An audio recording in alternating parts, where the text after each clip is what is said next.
얼마 전에 벨기에 브뤼셀에 있는 유럽연합의회 건물에 끔찍한 그림이 전시돼서 논란이 됐죠. 스웨덴의 화가 레나 크롱크비스트 이 여자인데 이 여자의 그림이 이제 그 유럽연합의회 건물에 전시됐어요.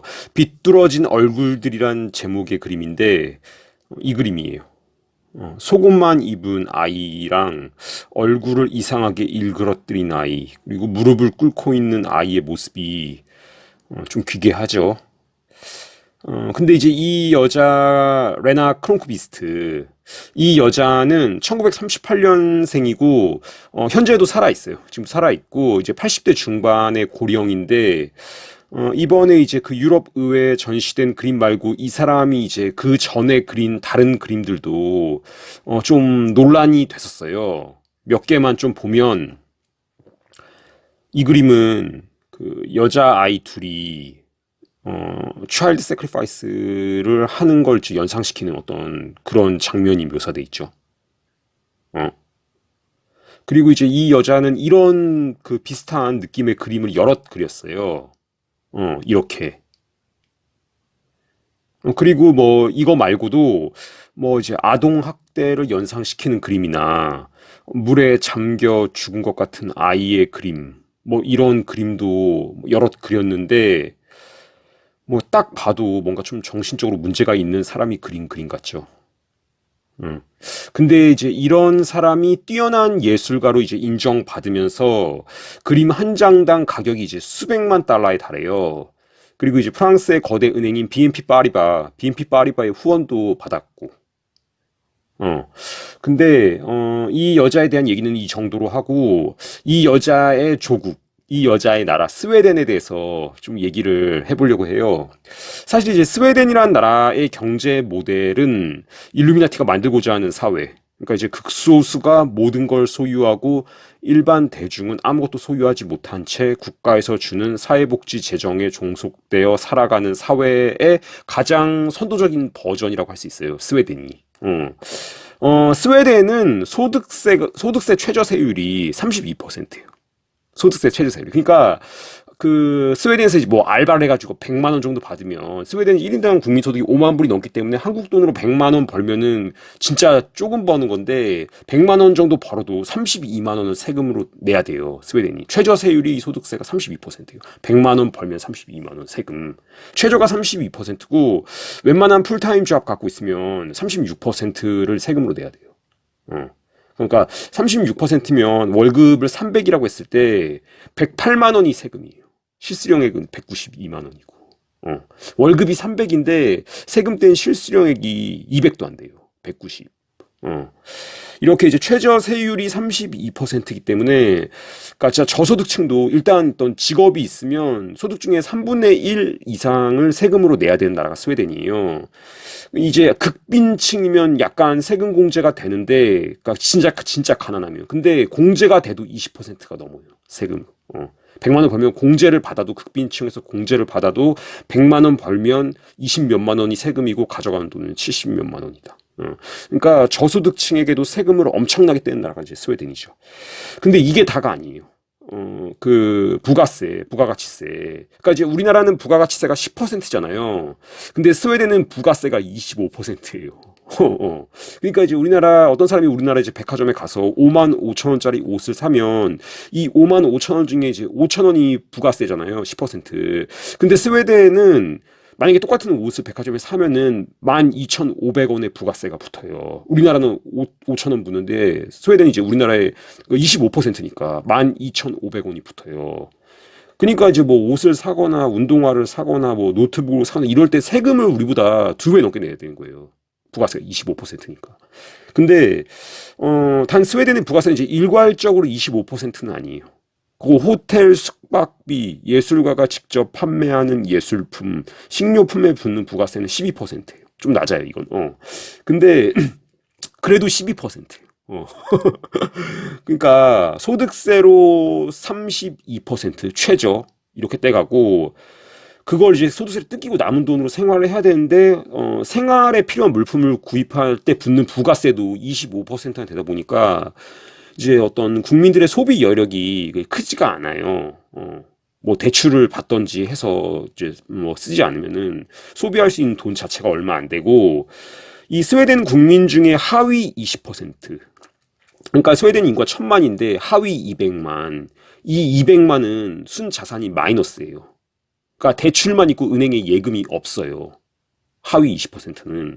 그리고 이제 그 위로 30%, 그러니까 이제 하위 21%부터 하위 50%, 여기 속한 사람들은 대략 한 달치 월급 정도의 저축을 갖고 있다고 해요.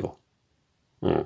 그러니까 이 하위 20%랑 그 위에 30% 더해가지고 이제 전체 인구의 50% 절반은 딱 한 달치 월급 정도의 예금을 가지고 있거나, 그것도 아니면 아예 대출밖에 없는 상황. 이런 상황이라는 거죠.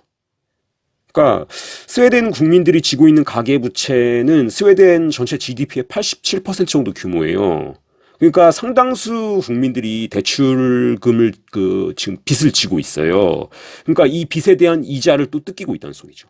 그러니까 소득세 32%, 부가세 25%, 거기에다 대출 이자까지. 이렇게 지금 스웨덴 국민들이 이제 뜯기고 있어요. 그러니까 진짜 이제 어떤 무상 교육, 뭐 아동 수당 이런 제도가 없으면 거의 이제 생활이 불가능한 구조인 거죠. 어. 근데 뭐 당연한 얘기지만 이제 아동 수당, 뭐 이런 무상 교육의 혜택, 이런 어떤 제도적 혜택을 받으려면 정부가 요구하는 것들에 이제 잘 따라야 되죠. 어. 그러니까 이제 이런 방식이 이제 일루미나티가 아주 좋아하는 방식인 거 아시죠? 근데 스웨덴의 세금 관련해서 하나만 더 이제 말씀드리면, 스웨덴은 상속세가 없어요. 상속세가 없어요. 그러니까 이제 부자들은 자기 자녀들한테 재산을 물려줄 때 세금을 안 내요. 어. 그러니까 이제 어떤 소득세, 노동을 해가지고 내는 세금은 되게 높은데 상속세는 없어요.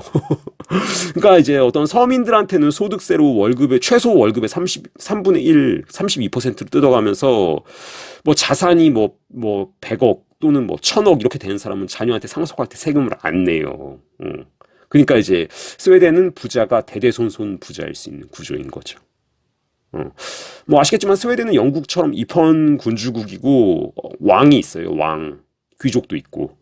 그러니까 이제 이런 뭐 왕, 귀족, 그리고 이제 발렌베리 가문 같은 그 금융 가문, 이런 어떤 사람들이 국가 전체 부중 상당 부분을 소유하고 있는 게 이제 스웨덴이라는 국가고, 이게 상속세가 없기 때문에 그 부가 그대로 이제 대대손손 자손들에게 전달되는 구조고. 그러니까 이제 일루미나티가 만들고자 하는 사회의 모습이 이런 모습이에요. 그러니까 극소수의 엘리트가 부의 대부분을 독점하고, 전체 인구 중 뭐 절반 이상은 자산이 그냥 거의 없거나 오히려 대출만 있는, 빚만 있는 상태. 이런 걸 이제 일루미나티가 만들고자 하는 사회인데, 그 세계경제 포럼의 슬로건, 당신은 아무것도 소유하지 못할 것이다, 그러나 행복할 것이다, 이 슬로건이 그런 사회를 이제 뭐 얘기하고 있는 거죠. 근데 이제 박지우 작가라고 3년간 이제 스웨덴에서 살면서 이제 스웨덴에서 직장 생활했던 분이 이제 이분이 책을 썼는데, 행복한 나라의 뭐 불행한 국민들이라는 제목의 책인데, 이분이 이제 그 책을 내고 나서 이제 인터뷰를 또 여기저기 하셨어요. 그 영상 중에 하나를 이제 여기 뒤에다 붙일 건데, 이분 얘기 들어보시면 스웨덴이란 나라가 이제 저소득 근로자뿐만 아니라 그 중간 소득 근로자들한테 부과하는 세금이 또 얼마나 무거운지를 아실 수 있을 거예요. 그리고 마지막으로 그 스웨덴 하면 그 빼놓을 수는 없는 가문, 발렌베리 가문에 대해서 조금만 더 얘기하면, 그 영국에 로스차일드가 있다면 스웨덴은 발렌베리가 있죠. 그 발렌베리 소유의 투자 회사인 인베스터. 이 인베스터는 세계경제 포럼의 가장 중요한 전략적 파트너예요. 이 세계경제 포럼 홈페이지에도 이렇게 인베스터에 대해서 이렇게 내용이 나와 있어요. 근데 이 인베스터가 지분을 소유하고 있는 기업은 에릭슨, 사브, 일렉트로룩스, 아트라스코프고, 아스트라제네카 등이 있죠. 그리고 이제 인베스터는 유전공학, 인공지능, 트랜스휴머니즘 연구에 많은 자금을 지원하고 있어요. 벌써 느낌 오죠. 이 사람이 인베스터 그 이사회 의장인 야콥 발렌베리인데, 뭐 이 사람은 이제 세계경제 포럼에 여러 차례 참석했고, 이 야콥 발렌베리의 사촌인 마르쿠스 발렌베리. 마르쿠스 발렌베리도 세계경제 포럼에 참석했는데, 이 사진 보시면 이 클라우스 슈밥 옆에 있는 남자가 마르쿠스 발렌베리예요. 그리고 뭐 하나 더 덧붙이면 이 발렌베리 가문 사람들은 세계경제 포럼 말고 빌더버그 회의에도 이제 꾸준히 참석하고 있어요. 1950년대부터. 2023년 빌더버그 회의에도 참석했어요. 아까 그 클라우스 슈밥 옆에 있던 마르쿠스 발렌베리가 2023년에 이 빌더버그 그 미팅 참석자, 빌더버그 홈페이지에 2023년 참석자 명단이 쫙 나와 있는데 거기에 이 마르쿠스 발렌베리도 있어요. 스웨덴 전체 GDP의 30%를 차지하고 있는 것으로 평가되는 발렌베리 가문 사람들과 빌더버그 세계경제 포럼의 관계, 스웨덴의 소득세, 상속세 부과 방식 등 여러 가지 사실들로 판단했을 때 스웨덴이라는 국가는 글로벌리스트, 일루미나티의 중요한 실험장 중 하나다라고 말할 수 있지 않을까 생각합니다. 세금이 가난한 사람이나 부자들이나 별로 세율의 차이가 없다. 그런 별로 말씀이세요? 없는 거죠. 왜냐하면 일단 가난한 사람들이라고 하더라도 아무리 공제를 받더라도 20% 이상은 최소 내고 네. 그 세금의 최저 세율이 32% 정도로 설정이 돼 있거든요. 최저가. 네, 그래서 웬만한 풀타임 직업을 가지면 최저 한 32%는 낸다고 봐야 돼요. 소득세를. 네네. 예. 그러니까 사실 뭐 가난한 사람도 일단 직업이 있기만 하면 30% 이상은 이제 세금으로 내야 되니까. 100만 원을 벌면 네. 36만 원, 거의 40만 또 네, 만 원 네. 돈을 네. 세금으로 낸다는 얘기군요. 네네. 네. 그러니까 사실 그 사람들 입장에서는 남는 돈이 사실 그러면 별로 없게 되니까 예. 팍팍하게 살아갈 수밖에 없고, 또 아까 말씀드렸듯이 부가가치세가 이제 모든 사람한테 똑같이 매기는 세금이기 때문에 네.